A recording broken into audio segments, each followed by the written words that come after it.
Hey, everybody. Welcome to Truth Teller Tales. I am Ellen, and I am dedicated to interviewing those truth seekers who became truth tellers, who have unwavering faith during this most incredible time in our history. And today I'm so excited.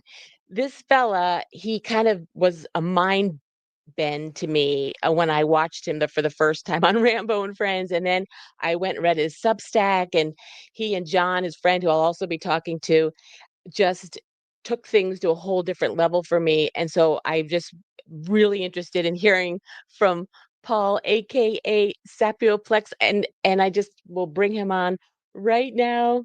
Hey, Paul, how are you? I am doing well. Well, this is so exciting for me because because this is such an amazing time in our history. I love hearing other people who have really studied, and you and John have studied and just looked at things with different eyes, and I love it. And so before we dive into your life, I would love to hear just kind of what you're focusing on right now during this time. I'm actually, right now, everybody seems to be very tired all the time. And so I've been reduced to reading mostly, and I can barely even do that anymore. Well, hopefully, Wow. once we get past some of this, uh, the uh, the human enema that's going on, that'll clear up, and I'll be able to do more things. But right now, I'm primarily thinking about future business stuff, mostly Mm. technical.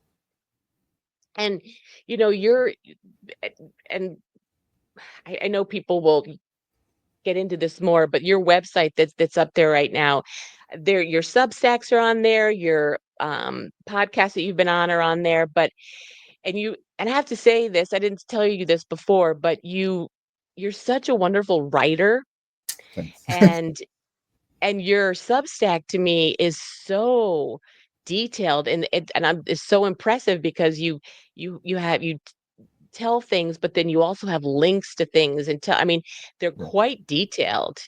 Yeah, you need to source your information. And actually, I mean, initially when I started it back, what, 2.5 years ago, we were trying to source everything, and we found that just doesn't, that the kind of research we're doing is leading to stuff that really can't be proven. Mhm. And because it goes way beyond the current zeitgeist of the last several decades. And so it's more pattern matching, and there aren't really good sources for it. I mean, a lot of the times what we're saying conflicts with tons of other stuff on the internet, and you just have to Right. use your own cognition to figure Yep. out whether or not you believe this is the case or not. Right. Absolutely. And I almost feel like, because the things that you and John have come up with are on different podcasts, and like I said, you have them on your website. But I almost think, just like how Abs is doing Q for Dummies, I almost feel like you have to do at some point you need to do, you guys, just a podcast that's just you explaining it from the beginning. Is that a thing? Yeah, we've been asked, I think probably 10 of those podcasts, they ask us that question, and we kind of go through it. The problem is what's going on if we're correct. And we always say we could be wrong, but nobody should trust what anybody else thinks. They should all come to their own conclusions. That's one of the problems is with the way people think. But if we're correct, what's going on is actually really, really complex, and it goes back thousands of years. And Right. in order to understand and believe, because people have been brought up and raised in a way that has conditioned them to see the world in certain ways, you have to learn to challenge beliefs that you have that are based on assumptions that you make without even realize that you're making assumptions. So, like you may say, oh, people wouldn't do that. Oh, if you have a group of people that's large enough, you can't keep a secret. Well, yeah, you can. Like that's just an Right. assumption people make because they've heard it 100 times. You know, you, Yep.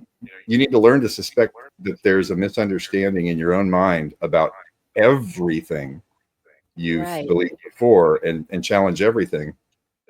Otherwise, you're just going to hear what we're saying and say, yeah, they're wrong. Exactly. And isn't it true, because you even said this, I think I remember that your theories have changed based on your continuing to educate yourselves with information, right? So you've said that that you're Absolutely, absolutely. I've been to put it very briefly, I had the resources and time to spend all of my time doing this from late 2017 forward, and I spent about five years doing nothing but researching, other than when I was showering or sleeping or eating. So I was spending, probably over 2,000 hours a year, or sorry, probably over 4,000 hours a year for those 5 years. That's 20,000 hours, and then I had 10 or 12 years before that where I was doing it less of the time. And then I've been doing it less of the time in the last couple of years, but mainly because about 2.5 years ago, I got together with JF and John, as you mentioned, Yeah. and we were both in the same situation. We were owners of companies. We had all the time we wanted to spend on it, and we had all the resources to do whatever we needed. I mean, there were times when we bought documents from Britain for thousands of dollars for an old document from 1928 to see what was in it. And when we found it, we said, "What is this?" And then 6 months later, we said, "That's what that is." So, I mean, there was, we started off with, John and I 2.5 years ago started off with enormous advantages over most people. Probably, 20 to 50 times as likely to come up with right answers as other people, just because we could spend more time on it, because of his background, because of my background, because of all the things that I'd learned technically over my entire life, added a lot to it. Because when you know more things about a given specialty, you can ignore more of the BS in that category, and there's a ton of BS flying around. Right. Yes. And and I think you have taken it, and I want to get to your life, but I want to figure out what makes you tick. But but you're just a perfect example of somebody who has done a lot of homework, a lot.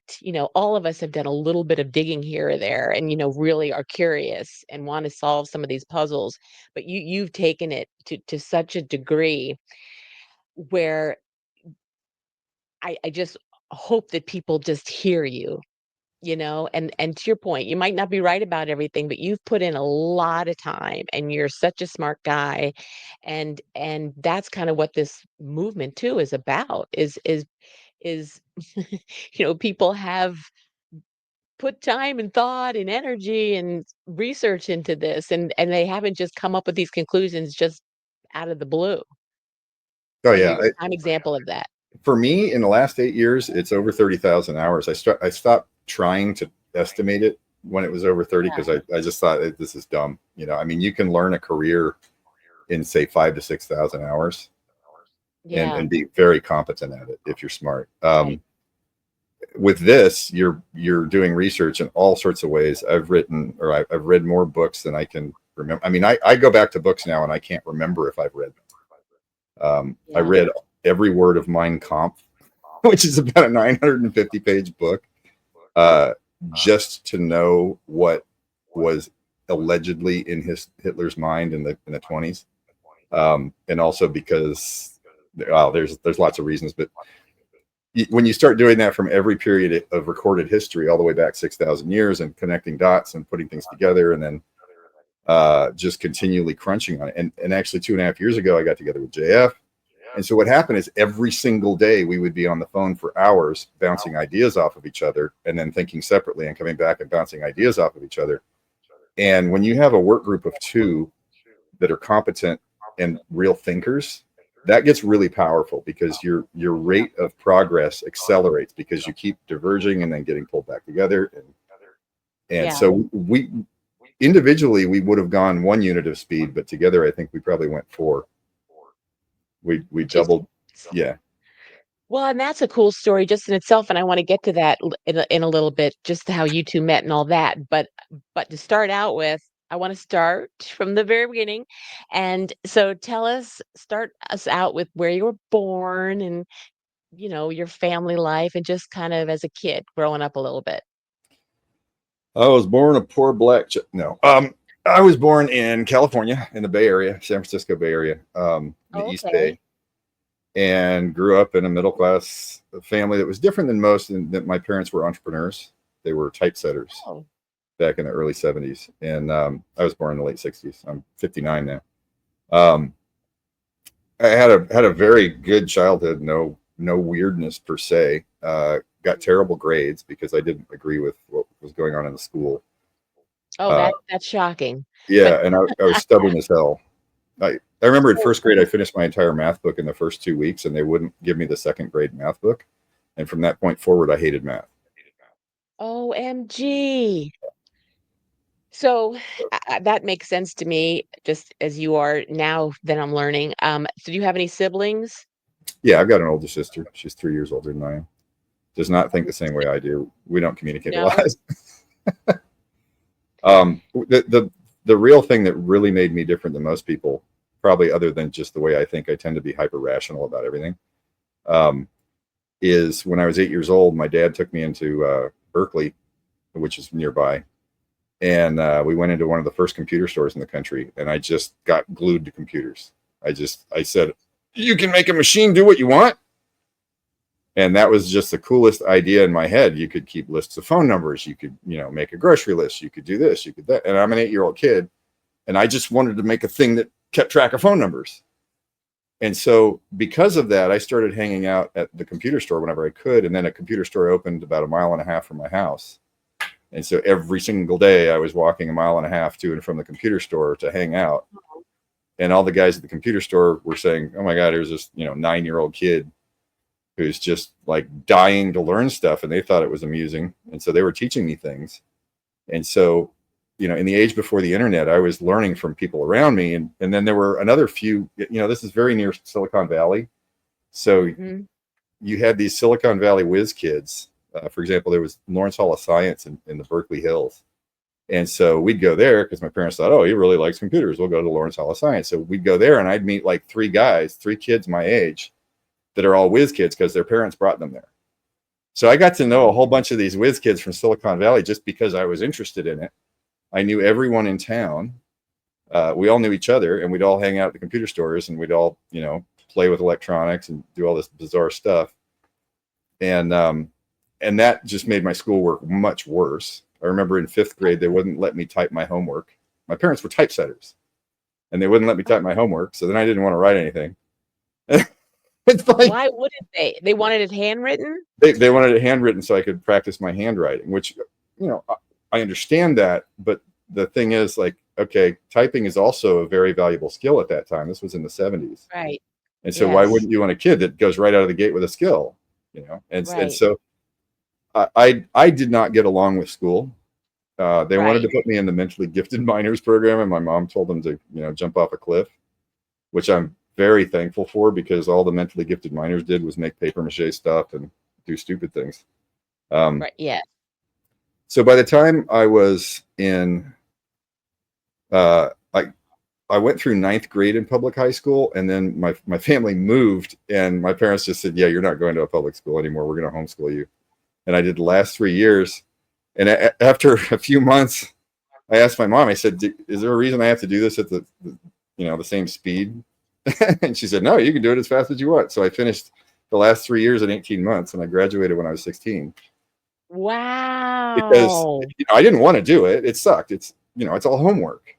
But Right. okay, would you rather do homework for longer or just get it out of the way? And I thought, well, I'll just suck it up and get it out of the way. So I did 3 years and 18 months. And then Yeah. I was 16 and I moved out of the house because I was hey, I can go get a job. So my parents were living in Oregon, and I moved back to California. By yourself? No, no, I was actually with my older sister because she wanted to also.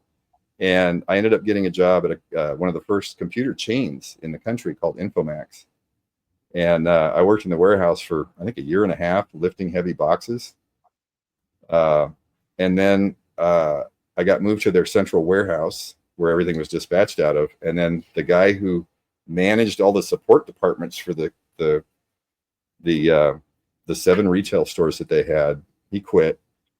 And so they said, "Well, hey, can you fill in for him for a while?" And then I did that job for like 9 months. And I was the only guy in support in the whole company that didn't have an electronics degree. But my voice was about the same as it is now. So I sounded like I was older. And you had to have an EE if you were in a store to work in the back. Right. But the guy who's managing you is me, and I'm 17 and I don't have an EE. So none of them knew how Wow. young I was. So Wow. yeah, I actually have a cup from Apple Computer with a rainbow apple on it that came with the first Macintosh that Infomax got. It was about 3 months before they released the Macintosh, and I got the coffee cup out of that first Mac. Wow. So, I mean, so that's so fascinating. So your parents are in Oregon, and then you and your sister go back to California, and you guys are just living on your own? Yeah, yeah, And back then, that was all good? I mean, that was just they yeah, were they worried, or could they but or did your folks know because you were together it was okay? yeah. I mean, my sister was 3 years older. She was 19, and so she was much more responsible than I was at the time. I'm not gonna lie, I was a little idiot. Um, she had a job and she did this stuff. It took me a long time to find a job. I couldn't get a job, so I went and I did termite work for 4 days, and it just about killed me because physically I was a little twig, computer nerd, and I did 4 days of push-ups under a house debrising for termites, and I woke up and I couldn't move my arms, and so I was like, well, I can't do that. Oh my God. Yeah. And so did your sister worry about you, or were you a good kid, since you guys were on your own, or It was give and take. I mean, there were things about it that were good. There were times we didn't get along. What ended up happening was I ended up getting a job at Infomax. I just basically Infomax was a computer store where my parents had bought me an Apple computer in 1977, I believe. They spent a ton of money on a computer, way more than they should have, maybe, but um, it's like $7,000 at the time. So they bought everything you could buy for an Apple oh, II. They bought, and I had a big, you know, 20 megabyte hard drive that sounded like an air conditioner, and um, because they said, well, he's been interested in this. He's been going to the computer store every day for years. He must, this must be a thing. So let's go ahead and yeah, support it. And they did. And to their credit, oh my God, that really did it for me. Um, because they had bought that computer, the guys at Infomax kind of, I think, took pity on me because I was a 16-year-old kid who needed a job and without his parents in town. And they thought, well, his family's good. They bought this computer from us. We could at least give him a job in the warehouse moving boxes. yeah, So they did. And then that ended up leading to all these things where I ended up, being the de facto manager of support. which is So, wild. And so once you were there and then you were moving up and people didn't really know how old you were because you've got that low voice already back oh, then. yeah. I mean, And I then was people in suits going to the bars with them after work. yeah. It was really bad. My God. That is wild. Yeah. So then what happened when you were in that position? How long did that ha I was doing that for I think about 9 months. If I'm not, I can't really remember precisely. I'd have to reconstruct it. But my dad had an offer for me that I didn't refuse, and I ended up moving back to Oregon, which was a Oh, giant mistake. And then we got a huge car accident, and well, we had to move, and my dad was bedridden, and then I had a falling out with okay, my wait, dad. whoa, whoa, whoa. Yeah. Going so fast. Okay, so Yeah. the offer had to do with a job, I guess, as No, my working. my dad my dad had this harebrained idea to start a summer camp for kids, and Oh, and a lot of it had to do with being centered around computers, and so he wanted me to do oh, the whole computer thing, and I thought, well, yeah. that's great. But when I got back, moved in, and I was doing all the curriculums and things for the computer stuff. Um, uh, what I was promised basically wasn't happening. My dad wasn't following through on the way it was supposed to go. So I was pretty unhappy. I didn't think it was going to work. Then we ended up getting in an accident that was just awful, and he What ended up happened with that? It's a long story short. It ended in a crooked lawsuit that I was driving, and we ended up hitting I think it's a B-69 excavator head on at about 25 miles an hour in a Toyota Corona. It shortened the car by about a foot and a half, and Ugh. the reason was because one of the work trucks was parked just in front of the excavator with its high beams pointed into our lane, and there were no safety signs. Oh, And so we ended up suing the insurance company and lost because we were imported Californians in Oregon, and it was a local contractor. And I mean, it was so crooked. They broke every law you could break having to do with it. It was completely unsafe. It was their fault. But everybody on either side is going to say the same thing. So long Right. story short, that happened. My dad was bedridden for I think almost a year, and we had to move to Klamath Falls, Oregon, so that he could be closer to the hospital. And then to make a simplest explanation is I got enrolled at the Oregon Institute of Technology for a PhD program in computer science because that's what I could do there, and they had OIT there. And then I think it was 7 days before my first day, my dad and I got in a fight, and he said, "Well, this is how it's going to be," and I said, "Well, I'm 18," and I left. I just picked up and And left. I had a box of clothes, I had a guitar, and an amplifier. and so and what did so then where did you go? I went right back down to the Bay Area, the San Francisco Bay Area, and I got a job for a company that manufactured software. So I just want to make sure I have the story right. So you were going to go to try to get the higher education in Oregon, the Yeah, PhD, right? yeah, And then did you decide against that you were going to yeah. go back to California? What made you decide to not to you could have My, moved out and stayed in the yeah. area and done So that. back when I was the idiot 16-year-old, there was I think it was like $1,800 or something that my parents had given me to pay for insurance on my car, and I just didn't pay for the insurance on the car because I was an idiot. And he found out about that when we were in Oregon, and so he just blew his top and said, "Well, this is how it's going to be. You're going to go to college every day, and then you're going to sit in your room the rest of the time, and you're not going to do anything else." And I said, "No, I'm not." Yeah. But the thing is, I mean, I didn't talk to my dad for 12 or 13 years after that, I think. He never tried to call me once. I didn't try to call him. My mom called me constantly, said, "Oh, you should call him." And I said, "Oh, he should call me." And so it was just this Mexican standoff. So Well, I I can't wait to hear about what happened 13 years later, but before we get that, so you go to California and then you're working where? What happens then? I got a job for a company called Digital Marketing, which was one of the larger software distributors in the country at that time, maybe in the world, because the US at that time was way ahead of the rest of the world in computing. And they sold WordStar and VisiCalc and oh gosh, I can't even remember all the names of the software they sold, but they sold them on like 38 different disk formats on all these CPM machines. So they had this room filled with different CPM machines, and you had to know how to upload and download the software that you're going to send out to the right machine so that you can write it in the disk format that the customer needs. And that's what I was doing.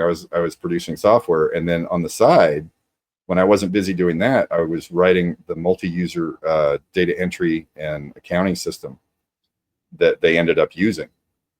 Wow. So yeah, using DBase, MPM DBase, multi-user CPM, and I wrote that. And there was one night that I worked 17 hours on it, and they were paying me hourly for that part of the project, and I worked 17 hours, so I wanted them to pay me all the overtime, and they got real mad, and then they thought I was addicted to Coke because nobody can stay up for 17 hours doing this stuff. But I said, how could I be addicted to Coke? I mean, look at the stuff that I wrote last night. I got a Yeah. huge amount of stuff done, so they were scratching their head, going, what's wrong with this kid?" That is wild. Yeah. And so did you stay with them for a while? I stayed with them, I think, for about 2 years. Inherited a roommate, um, and How did then, you inherit a roommate? well, I was I was living with a guy that I knew from Infomax, who coincidentally ended up being a guy named Eric Price. He's a great guy. He ended up writing the database that is the passport system for Panama, or was at the time.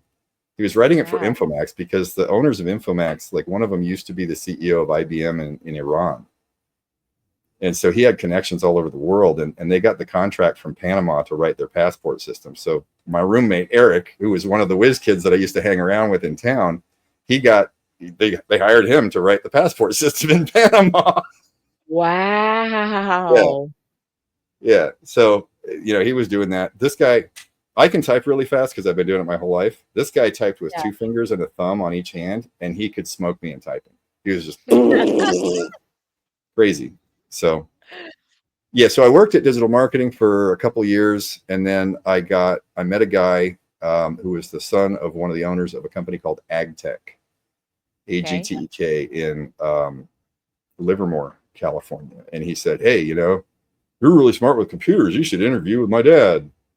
And so I did. I went and interviewed, and they ended up saying no, they didn't want to hire me, and I said why, and it was because part of the interview they put an algebra problem up on the whiteboard, and I knew what the answer was, but they wanted me to do the steps, and I couldn't remember how to do the steps. It was a pretty funky algebra problem. It wasn't real standard, and I got the answer right, but I couldn't do the steps. And so they said, well, we don't want to hire you because you don't have a big math background. And I said, well, I don't need a math background. The computer does the math. And they said, well, how are we going to know what to do? And I said, well, you have a math degree, right? And I'd be working for you.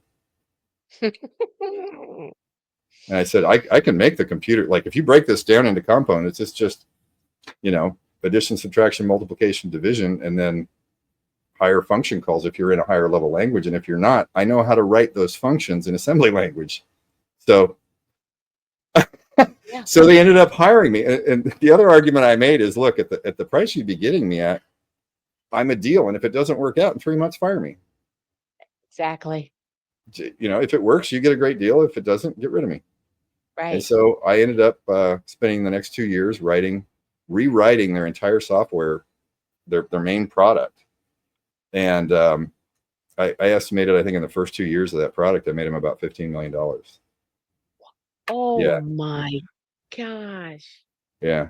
And That's that crazy. product, I think, was used for about 20 years as the standard calculation software for resolving volumetric earthwork calculations in court. Oh my word. Yeah. And it's That all is it's all it's all addition, subtraction, multiplication, division. There's no higher level math in it at all. wow. That's insane. And so did that company realize what they had with you? I mean, did they uh, Yeah, when they lost me, the owner. So during the development of the product, I said, "Hey, you're storing the data in this way for this kind of thing, and in that way for that kind of thing. They're really similar. If we homogenize the data formats, then we can stack them and do this other stuff in the future, even if you don't do it now. If you don't do that and we implement the product, you're going to have a huge re-engineering problem because you're going to basically have to rewrite the half the product to get to that homogenized form." I think I warned them in writing like 3 times. I said, we really need to change this format. It's super dumb to go forward like this when we could just trivially change it now. The guy who was my boss disagreed. He didn't want to change anything about how the software operated from the previous version they have that was all written in BASIC. Okay. That was his rule. If we just port it from BASIC to this new stuff, then it'll all be good. And he didn't realize that most of the guts of the thing was changing anyway. It doesn't matter if you change structural stuff like that. You got to test it. Right. Anyway, so then 2 years later, super successful. Everybody loves it. And he comes back and says, "Oh my God, got this great idea. We just change this data format. We can do all this stuff." And I quit right there. I said, I quit. And the other owner took me and walked me around the block and said, "Oh, don't be so hasty." And I said, "No, you don't understand. I'm not going to make him rich. Not happening. yeah. Not about the Wow. money." Yeah. Wow. So did you indeed quit? Yeah, I quit. That company ended up hiring a guy from Pixar because he had a big math background. And he produced no functional, no monetizable code for over 2 years. And one of the biggest events was he got into an argument with the owners because he didn't have a door that closed on his office. Oh, nice. And I know Well, that because the other half of the company was hardware. They did machine control automation systems like sonar systems and laser systems. And the guy who ran that is a guy named Joe Bravick, who is also a fantastic guy. And I was constantly talking to him afterwards, saying, "Hey, what's going on?"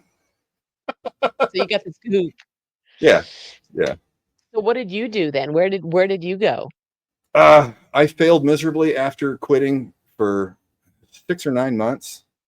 I was trying to be a consultant and trying to get consulting work, which is just really hard unless you have existing business connections. And it didn't work. I didn't get shit for work, and so I was running out of money. And while I was at Ag Tech, another guy that I knew, a guy named Jeff Braun, uh, was working with a guy named Will Wright to port SimCity.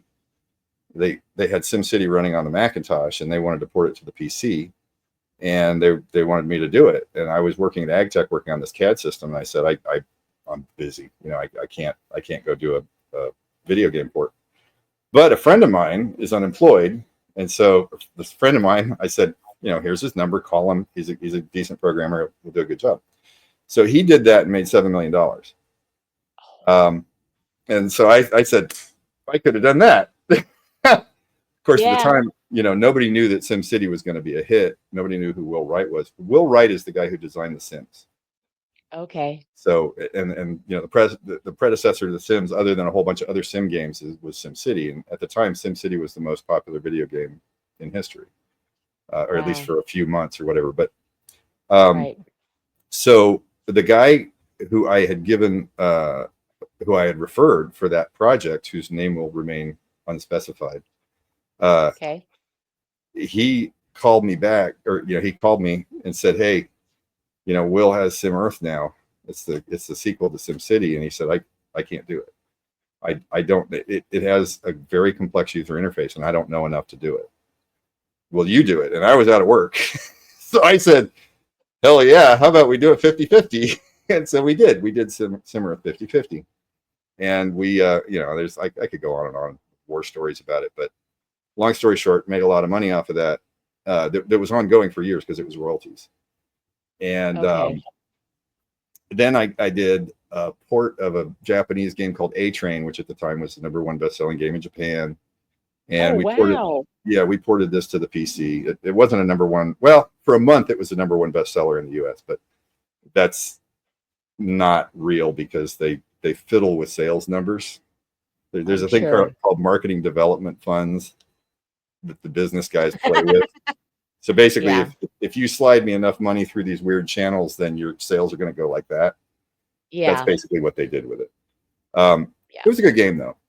I did that. I did some other game stuff. I did the SimCity terrain editor, um, and honestly, I can't even remember the other stuff because Maxis was stealing my code. They were Oh, without wow. telling me, and so I went in and I proved that they were stealing my code. And there was a big threat of a lawsuit, and I said, I don't want to sue this. Why the hell? And so the guy the reason I won't mention that other guy's name is because he took my code and did, I think, 6 or 7 other sim games without giving me any Oh, credit. And it was all my user interface code that he oh, couldn't do. wow. Yeah. So Wow. that left a super bad taste in my mouth. And I just left the whole video game industry behind. But I had developed tools for processing things for video games. So video games very often have a whole lot of bitmap graphics, and all the bitmap Mm-hmm. graphics have to be perfect. Otherwise, things Mm-hmm. don't work right.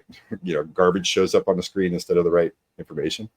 And so I had these tools that were really good because A Train, I think, had something like 7,800 different graphics in it. And every single one of them had to be correct. And we were working with graphics that were drawing these things dot by dot, Oh, right? So, wow. so you had these batches of files that needed to be changed, and everything had to line up. All the file names had to be right. All the palettes had to be right. And I had these tools that just made that instant, and they Wow. didn't. And so Oh, I after I was disillusioned with this whole thing, I took that code set of the image processing stuff and I released a product, shareware, one of the first shareware programs in the world, called GDS, the graphics display system, and it just let you browse around files on your computer and look at them. That's all it did. Now that was at the same time CompuServe came out with the GIF file format, and everybody started scanning nudie pictures out of magazines and putting them on CompuServe. So everybody needed a graphics viewer, and I had one. I made a ton of money. oh, wow. Yeah, so I went from Wow. busy. Yeah, it was funny. So how many years ago was that ish? GDS was January or February of 91, I believe. I released that as Okay. shareware on bulletin board systems. It was before the internet Oh, came out. wow. Yeah, so it was all bulletin board systems.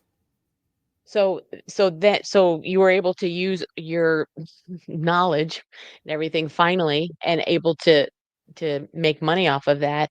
And Well, so and once yeah, that happened, and I had the royalties from the video games coming in on a monthly basis, so I didn't have to be profitable fantastic. initially. So that was the Yeah. shock absorber that enabled me to get the company off the ground.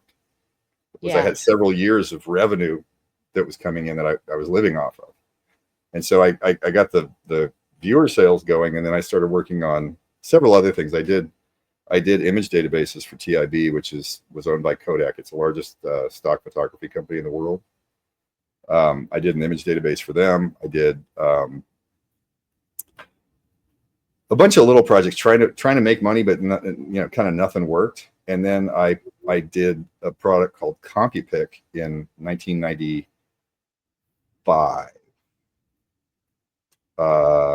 and it would have been the first thumbnailing browser out on personal computers, but for a product called Thumbs Plus beat me out. Actually, it was originally called Thumbs Up, and they changed the All name to right. Thumbs Plus. But he beat me out by 6 months. And then there was just in the years following that there was a war over thumbnailing browsers because this was before Windows had the thumbnail mode. Oh, wow. And so if you wanted to see graphics on Windows, you had to get a piece of software to do it. So there was, I think at one point in my company, we were tracking 62 competitors that we Oh. were we were beating. Everybody's beating each other's heads in. So So during that time, so when were you able to, you know, slow down with that whole world that you were in? Because obviously that tech world and that what you were doing is its own bubble, right? yeah, I mean, what I was doing, I was from 8 years old forward. Like I don't know what it's like to not know what you want to do Mhm. because I just wanted to do computers before I got to the point where everybody says, "What are you going to do with your life?"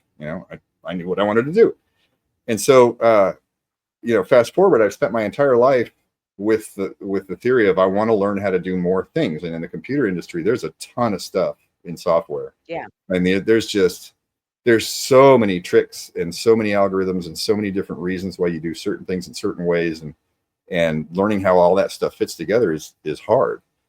And Yeah. so what really made success, like I made a lot of money off of CompuPic, but it never got. It was always a small software company. I always had like 4 or 5 people or 10 people, right? And then in 2001, I believe, we had mangled the CompuPic product to be a slideshow product. So we Mhm. could make it be CompuPic, or we could flip a switch and make it be a product that we called ProShow. And I bought the ProShow trademark off a company, and that hit a nerve. We sold a ton of ProShows. So Yay. yeah, in the first few years of that, the first few years were hard because it was buggy and we had problems and there was a lot of competitors, just a ton of, like everybody was throwing money at this. And then we hit our stride. And I remember moving offices in Austin, Texas. We had moved to Austin at this time. And I remember just hiring people by the tens. I we were hiring people recklessly. And so I've gone through the whole rapid growth thing in a company, and uh ugh, yeah. And so that rapid growth. So somewhere in there you went from the hub in California to Texas. Why did you move then? Because I think I had 4 employees at that time, or 3, and we had paid our workman's comp tax to the state, and we got a letter that said, "Oh, you owe like 3 times as much as you paid." And I went and I looked up all the laws and did the calculations. I said, "No, we didn't. We paid exactly the right amount." So I called them up and I said, "Hey, this is what your tables say. This is how much we paid. We don't owe more." And they said, "Well, you have to pay more or you can sue us." Oh, And so I moved the company. It was just like wow. my dad telling me, "Oh, this is what you're going to do." No, I'm not. Yeah. Or AgTech saying, "Oh, I have this great idea." It Yes. was the same thing. It was like, well, I'm not going to live in a state that does that. Yeah. So I So did moved to any of the people go with you? one of them. Yeah, that was actually turned out to be an ex-wife. Let's not even go there. Anybody like Okay. I had 7 attorneys and no, I'm sorry. I had 13 attorneys and it took 7 years if you include the Oh, corporate litigation. Yeah. oh my gosh. Yeah. I know That the was inside and out of family law courts. My case wow. set case law precedent in 2 different ways in Texas. We had attorneys from Houston and Dallas showing up to see what the results of our hearings were going to be. Not even the case, just the hearings. And that all stemmed from finances? Yeah, I mean, it was basically my ex-wife was trying to get everything by hook or by crook. It was a nightmare. I left. Both of us were hugely in debt, and the only thing that was worth anything was my stock in the company. And so how did After that that, every single asset of the family had been consumed. wow. Well, that's crazy. And Yeah. so obviously that was once you moved to Texas? Yeah. And so where in there, 13 years, what was the turning point that you spoke to your dad? Oh no, I spoke to my dad. That was way before. That was when I So was what was the turning 19. point? When did that Oh, happen? when I spoke with I can't even remember where that was. That was after the divorce, actually. The first time I spoke to my dad. And so it wasn't a memorable meeting after all those years and who Yeah, yeah, but it was also arm's length because it had been a standoff of ethics essentially. You know, on my mom wanted me to be the bigger person, but at the same time, like the reason I left was because my dad wasn't being the bigger person. So that's mhm. kind of hypocritical, and I wasn't going to bend on it, and he wasn't going to bend on it because he's stubborn just like I am. You know, and so Yeah. I don't blame my dad for that at all. I just think it's just Mhm. you know that happens. So did you ever be able to have a better relationship with him? Yes and no. My dad was brilliant in certain ways and not brilliant in others. When my mother died years later, he was, you know, older people, when a spouse dies, they typically go very quickly afterwards.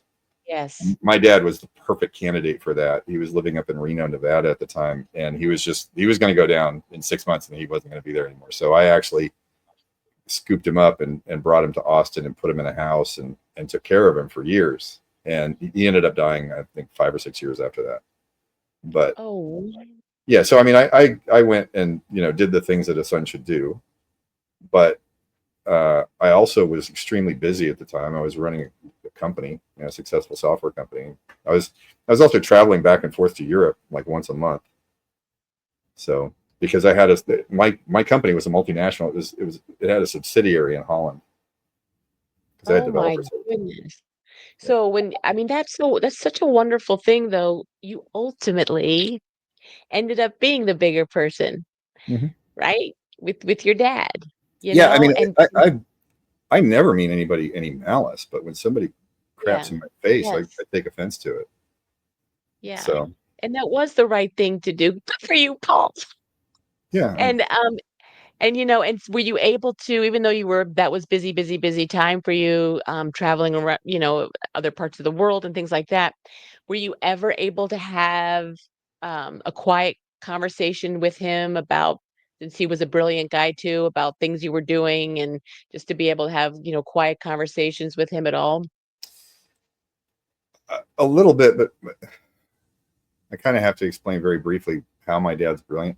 My dad is brilliant with geometric reasoning, like planning things, spatial reasoning, and Mhm. with planning. Absolutely horrifically terrible at actually doing anything. He spent, I mean, there's one particular business idea he had, a harebrained idea, which 99% of the people would listen to and go, "You're kidding, right?" Because on its surface, it was so dumb.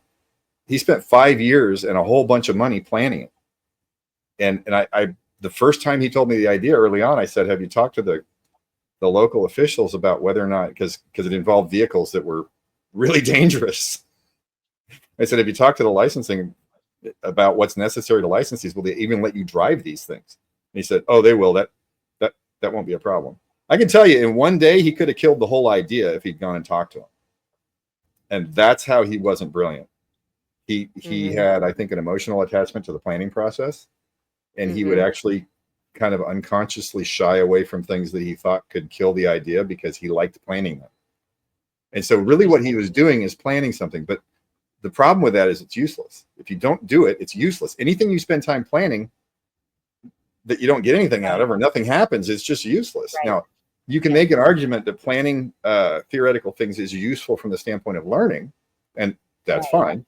But that's not what he Yeah. was doing. He wasn't doing it to learn. He was doing it because he actually thought he was going to take over the world. And that's Mhm. just, don't never. People go into business thinking they're going to get the whole market. You're not. Right. Go in trying to get 0.1 to 1%. If you do that, you're rich. Mhm. And so when your mom obviously passed before that, was that something, was it a sudden shakeup for him? Was No, she she died of pancreatic cancer. It took over 5 years. She actually had experts coming to see her because she was the longest surviving pancreatic cancer patient ever. wow. Hard to kill. I wonder what she was doing that was I in think a good way. it's her family history. That there are some war stories from her family history, like with the pioneers and stuff, where these guys just did unbelievable things and wouldn't die. So That's fantastic. Good for her. And so you move your dad to Texas, and then some you didn't stay in Texas forever, and then you slowed down at some point, right? no, something in Texas was making me ill, and I thought it was Ill. allergies. Yeah, I thought it was allergies. Everybody told me it was allergies. Now I look back on it and say that wasn't allergies. But leaving the conspiracy part of it aside, I ended up moving to Florida because I shopped out different places to move, and I ended up moving to the Tampa area in apartments. I got my girlfriend an apartment, and I had an apartment separately because she has two kids, and so we did that for a couple of years, and then Q had come out about a year before that. About after we'd been there for a year, and I shut down my software company and bought a piece of property 20 miles out in the middle of nowhere, which is where I am now. Because at the time, I don't believe I didn't believe the world runs the way I think it runs now. And at the time, Mhm. it was horrifically terrifying what I was being lined up for. What do you Everything mean? about it looked like I had been working on a project for 12 years and spent millions of dollars developing that would be incredibly disruptive in the software industry, like Oh, really disruptive. And it looked like the big companies like Microsoft, Apple, Cisco, all these big software companies would sue me over patent infringement if I released it. oh And wow. so what I found out when doing the early research on Q was, holy crap, look how corrupt this is. Yeah. Before that, I didn't. I thought they're not going to do this. They can't do this, right? And then I read the Q stuff and said they've been lining me up the whole time to do this, and Oh, and my company's infiltrated because when I saw the Q stuff, I learned enough about it to say, wow, my company's totally infiltrated. And I went to the FBI and I said, my oh, company is infiltrated with a transnational crime organization. They told me to go to the local police. oh my word. You're kidding me. Nope. Yeah, the person behind the bulletproof glass looked like just white. They wouldn't even have an agent talk to me. I So don't understand. well, exactly. So I went in and said, oh my God, they've got the FBI too. So I shut my company Yeah. down because it's the same thing as when I, quit ag tech and left home and all that stuff. It's Right. the same thing. Yeah. You can't have it if I can't have it. Right. Yeah. So I went Wow. and I shut my Yeah. whole company down. I didn't sell it. I didn't make a dime. Nobody was harmed. Everybody got severance. And Wow. I still own the intellectual property to that. Oh, wow. That's wild. And so that was in the midst of you learning about Q? Yeah. And so and so then what happened there? So you obviously that opened you up obviously for the more time you had. And so Well, I was already where did spending the that time take you? when when Q dropped. I found it by coincidence. I guessed the URL to Q. I'm probably the only person in the world who guessed the URL to the Q boards. Um, and I said, "What the hell is that?" And and then I just told everybody at my company, I said, "Just keep doing what you're doing. Keep going on the same route. I'm going to be gone for a while." And I just started researching Q until about 6 months later, I called the main guy who was CEO of the company, um, and said, "Work up a plan. We're going to shut the whole thing down." And he said, "What?" So I said, "Shut it all down. Shut the whole thing down. Pay everybody severance. Come up with a plan. We need zero liability." And it took 2 years to shut the company down. Wow. And are you still of the mindset that that is what would have happened and that was a good call for you to do that? No. And this is where people will probably think I'm insane, but you can't understand it unless you go through all the research to understand it. It yes, I was infiltrated. I was infiltrated to make sure that I could do no harm. The people who run the world wouldn't Okay. have stopped me, I don't think, from doing what I was doing. That's Mm-hmm. questionable because what I developed is so disruptive that it could actually have you know thrown the timelines askew. Essentially, since I was a little kid, maybe 15 years old, I've been buried in friends who were actually there to spy on me. Oh, They were there as my buddy, just like you, in order to try to convince me to not do things, and in order to put ideas in my head, and in order to keep an eye on what I'm doing, and all this stuff. This is how the system has worked for 6,000 years. Now they're switching to a system that's more surveillance based because everybody has mm-hmm. phones now. But when I was Right, 15, they didn't have that. And right. so everything they did was through human intelligence. And so Mm-hmm. you really need to read an article called The Matrix Revealed on my Substack to understand this. Okay. What they've been doing for 6,000 years is getting rid of criminals by running the crime organizations as a honeypot to attract the criminals. And then as the criminals move up and show their colors, and they're very ambitious, they're very aggressive, they make sure the criminals never get to the top. They never get enough power to be truly dangerous. So Right. they kind of stick their own people to the criminals on the outside and make a cocoon, and they Mm-hmm. disable them. And then if they have to, they take them out. And that's why Yeah. civilization can happen. If you don't do this, civilization won't happen. Yes. Yes. It could And take so, us out. right, I was a very, very dangerous man because everything I knew about computing was from the hard way. I knew how computers actually work, and I saw what was going on in the industry, saying, "Why are there all these articles talking about stuff that's not quite right?" Well, looking back on it now, I know why, and that's because they need everybody to think the computer industry operates a little bit differently than computers really operate. Like, for example, if you don't think there's hidden packets flying around on Ethernet networks, you're not thinking. Right. They're watching your machine right now. Ugh. But what are you going to It, do? Get a logic analyzer and look at the Ethernet line? It's going right through the analyzer. The analyzer doesn't see it. They make all the chips. mm-hmm. So, Yeah. Well, and so now, are you it's so fascinating all the things you went through and then as you're learning more and understanding more now what happened, are you peaceful with how all things went down in yeah, what you were doing and then what ultimately happened and where you are now and all that stuff? if I was in their position when I popped up as a 15-year-old, I would do exactly the same thing because the stakes couldn't be higher, as they say in the meme. The stakes are the survival of humanity. Right.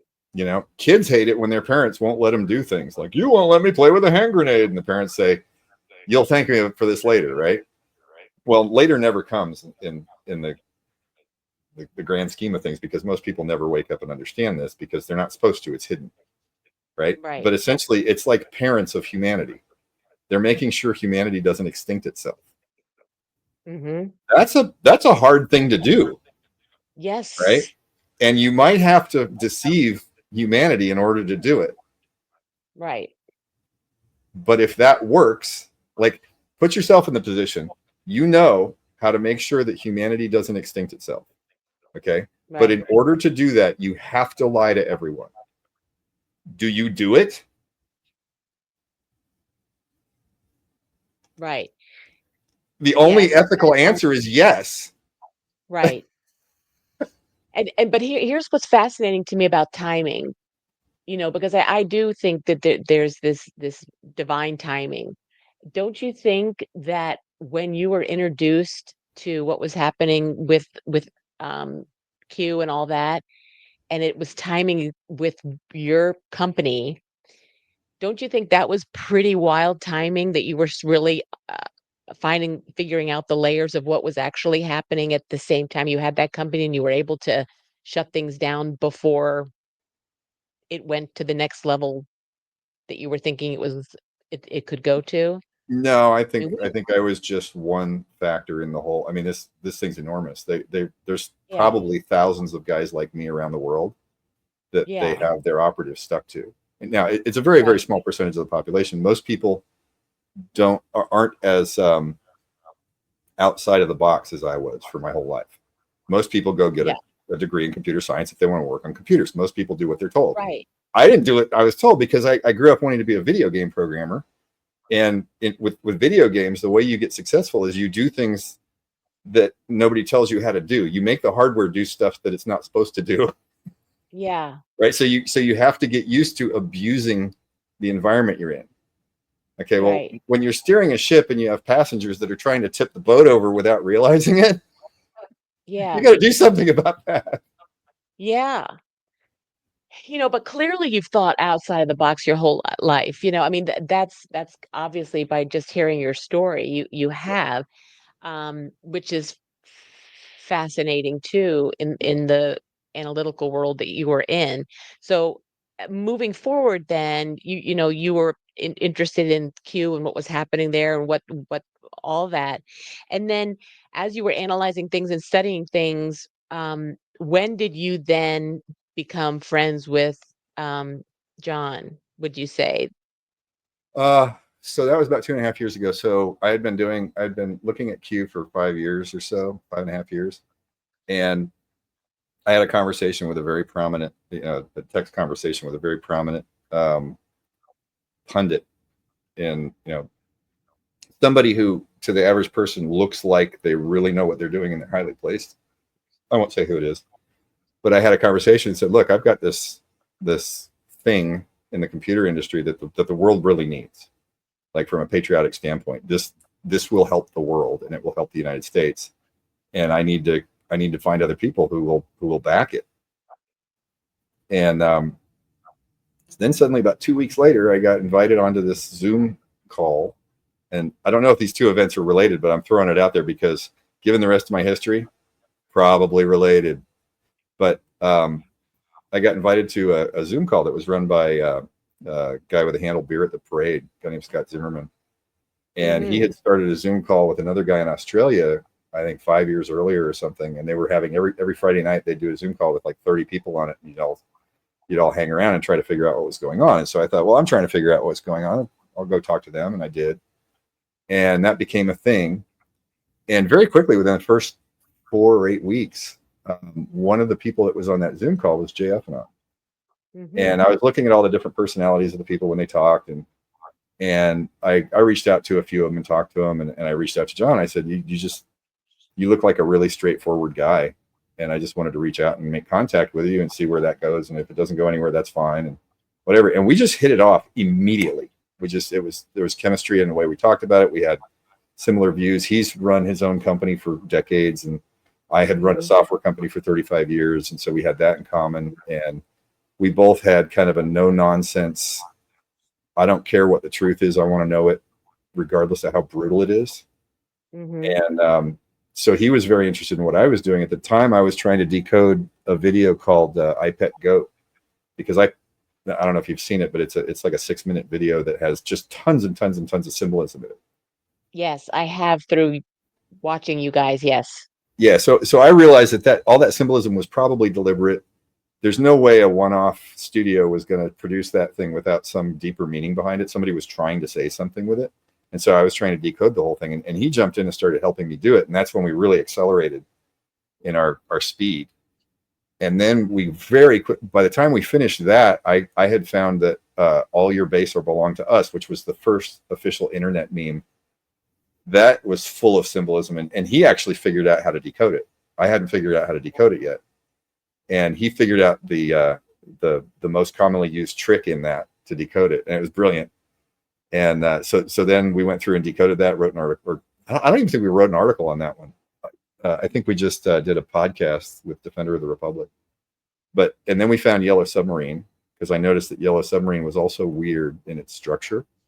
And so I looked at that and said, oh, it's telling a whole story about what's going on. But this is from 1966 or 4. I can't remember the year. But there's too much stuff in this to be coincidental. So this isn't just Q from 2017 forward. We're going back decades and finding stuff that is way too coincidental to be an accident. And fast forward 2.5 years to today, actually, I'll go back 21 months, is when we figured out the Zoid theory. Our theory hasn't changed in 21 months. We went fast as hell, and we hit a brick wall and said, this explains everything. Like all these theories, just go on the internet and look at a conspiracy theory about what's going on, whether it's Operation Gladio or the CIA did this, or it's, Prussia Gate or whatever. All of those things fit inside the Zoid narrative and explain all of them. Yeah. And we've been trying to break it for 21 months and we can't break it. Well, and that's why I want people to go and to the website, because it has everything and it's just a fascinating journey. The last thing I want to talk about, because as you know, with all the guys that you hang out with, what I've realized is that everybody comes from a different background, but everybody has had this strengthening of their spirituality or their connection to God or whatever you want to call it has strengthened through this period of time. And I know you know that because the shows that you're on, they talk about it all the time. Mm-hmm. What has your journey with that been? Yeah, once again, I think differently than most people. I've always been in the middle of that. So my belief set is very Christian, but I wouldn't consider myself a Christian. Part of it is because my mother was a Christian Scientist when I was younger, and the Christian Scientists believe that God is all, right? Mm-hmm. They don't focus a lot on Jesus. They focus on Jesus's teachings, but they don't see mm-hmm. Jesus as a deity, right? Mm-hmm. So God is all, pray, and your life will be okay. That's a very simplistic way of looking at it, but it's right. Very different than the typical Christian viewpoint. It's still Christian in a way, right? But, right. So actually, about 10 years ago, I actually got, probably 15 years ago, because of other technical stuff I was working on, I ended up being really curious about why people believe certain things. Because when you look at, for example, Islam versus Christianity, or Buddhism versus Christianity, or Islam or Judaism versus Christianity, there are attributes to those belief systems that are just logically incompatible. Mm-hmm. Like, how can Islam say, well, anybody who's not Islamic is the infidel and should be either enslaved or killed? And then mm-hmm. Christianity says something different. And like those two systems can't both coexist peacefully. Right. Right. And so because of my background in things that are technical, like computers, you learn very fast not to argue with logic, because the computer's always right. Like, if something goes wrong, it's because you programmed it wrong. It's not because the computer is just disagreeing with you. There's no emotion there. And so I've always had a very, or I learned at a very young age to have a very rational approach to everything. And I don't like explanations that you can't define. So when mm-hmm. people say spirituality, the first question that comes to mind is, what do you mean? Mm-hmm. And if you ask 100 people their definition of spirituality, you're going to get 100 different answers. So right. People, when they talk to each other and say spiritual, they think they're agreeing, mm-hmm. but they may not be. And very often mm-hmm. they're just not agreeing, but they think they are. Mm-hmm. That, like, if you move that into any kind of technical space, that breaks your system most of the time. Okay. So I just, that kind of, that kind of definition really bothers me. And so everything that JF and I did, we agreed very early on, this has to be reasonable, to where we're not going to make an assertion unless we understand it fully. Like, we Mhm, understand our definitions down to root core principles. We have to understand the philosophy all the way down to, I could be a brain in a vat, mhm. right? And so, yes, I think a lot of people think that way. I think a lot of it is perception. I think a lot of people need that kind of narrative, but I'm not so sure that that's what's actually going on. I think what's Mhm. actually going on is a psyop. It's they're handling the psychology of the masses, and it needs to be Yes. done. It needs to be done. Now, all that being said, that sounds like I'm not spiritual, or I don't believe that there's a creator or anything like that. I literally have to say, if I'm to be honest, I have to say I don't know, Mhm. because you can't know. And I think Right. people who say they do know are actually deceiving themselves, because if you go to core principles, you actually don't. You just think you do. There are very few things you can actually know. Like, you exist because you can think. You know time exists because it takes time to think, right? Mhm. You know information exists because you can have ideas that can only be represented, yeah, can only be represented by Right. information. But you can't know that any of your senses are real, Mhm. right? So how can you say that you know how the universe was created in that environment? Yeah. It, And what's interesting to me, Paul, I because of who you are and your analytical, crazy, highly intelligent, analytical guy who has this brain to figure things out, I think we all have our own personal journeys with this. And, and some like with me, I definitely had a spiritual thing happened to me a couple years ago that's undeniable and unexplainable, and because it happened to me, I know it's a thing that right. happened to me, that just gave me a much stronger sense of peace, Mhm. joy, goodness, that there's this bigger, more wonderful thing out there, and I just think that whether you can quantitate that or analyze that, the feeling is real. Oh yeah, Right? yeah, yeah. That I have. Absolutely. The caution I would give everybody is that feelings aren't thinking.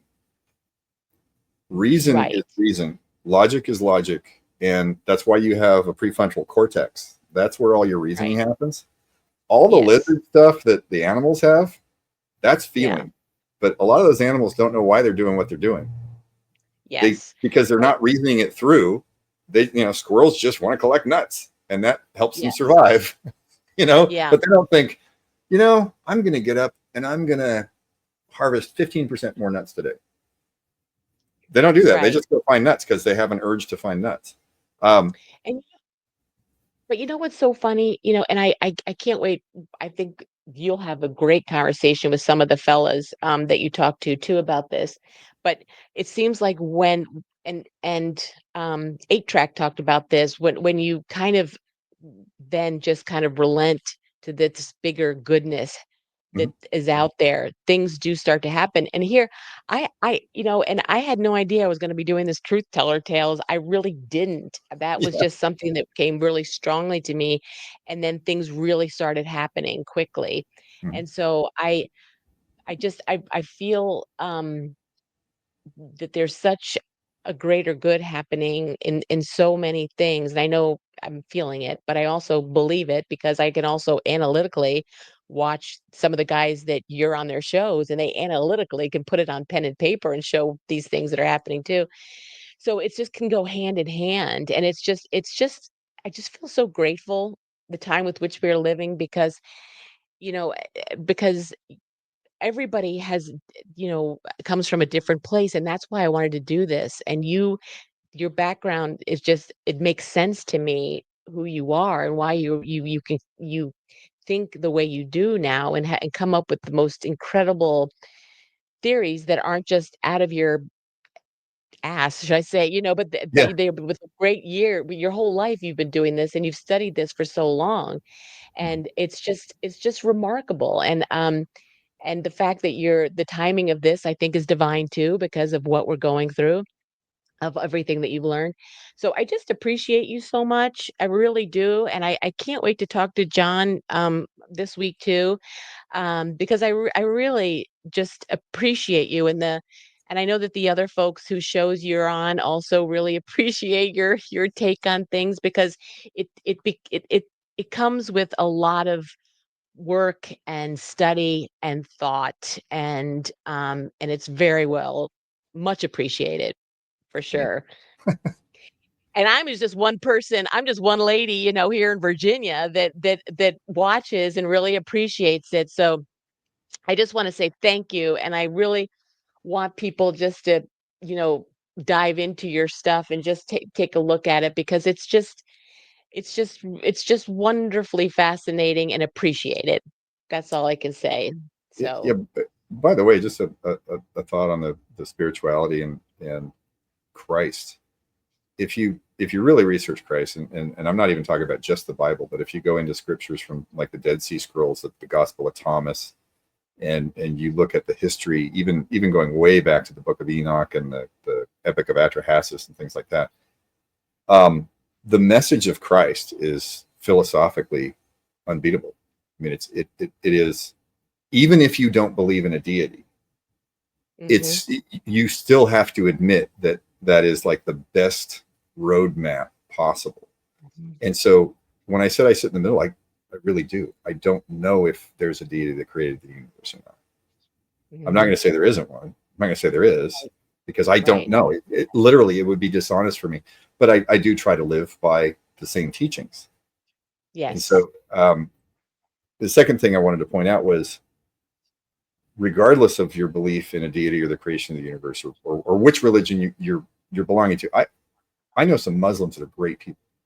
I mean, they're Yeah. very spiritual and actually really, really good, honestly good people. Um, the stuff we're seeing working around us has to work somehow. Right. If God wants it to work the way it's working, it still works somehow. And I'm going to That assert, based on the patterns I've seen with everything, it ain't magic. that's right. So you can figure out how these things work all the way to the root sources, and maybe that's just the way it's supposed to work. Yay. So I'm gonna end it with that because I love that. yeah, Thank you so much, Paul, for taking the time to talk to me and being a part of this time capsule. I really appreciate it, and I'm sure I'll be seeing you on lots of other things that I'll continue to enjoy watching you. Okay. certainly. All All right. Take care. right, you too. Thank you.